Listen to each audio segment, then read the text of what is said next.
Pulungan ng bagsak ng dalawang drug personalities matapos silang maaresto sa ikinasang bypass operation ng mga otoridad sa Davao City.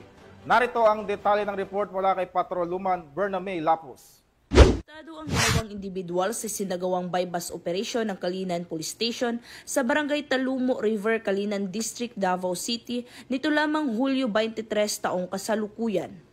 Kinilala ni Police Major Robel B. Saavedra, Station Commander ng Kalinan Police Station, ang suspect na si alias Tol, 18 anyos, walang trabaho, na residente sa Dorian Village, Barangay Kalinan, Davao City, at alias Raymond, 28 anyos, na parehong tinaguriang street-level individual.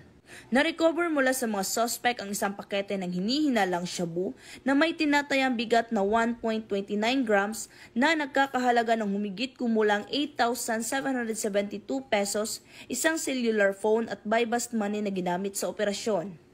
Ayon pa kay Police Major Saavedra, nahuli ang mga suspect ng mga tauhan ng Kalinan Police Station sa koordinasyon ng Philippine Drug Enforcement Agency. Ang mga suspect ay kasalukuyang nasa kustodiya na ng nasabing istasyon para dumaan sa tamang disposisyon at mahaharap sa kasong paglabag sa RA 9165 o ang Comprehensive Dangerous Drugs Act of 2002. Samantala, patuloy ang Police Regional Office 11 sa pagsasagawa ng mga operasyon upang supilin ang lahat ng uri ng ilegal na mga aktibidad bilang bahagi ng kanilang tungkuling panatilihin ng kapayapaan at kaayusan sa Rehiyon 11. Mula dito sa Rehiyon 11, ako ang inyong PNN correspondent, Patroluman Bername Lapus, alagad ng batas, tagataguyod ng Balitang Pulis.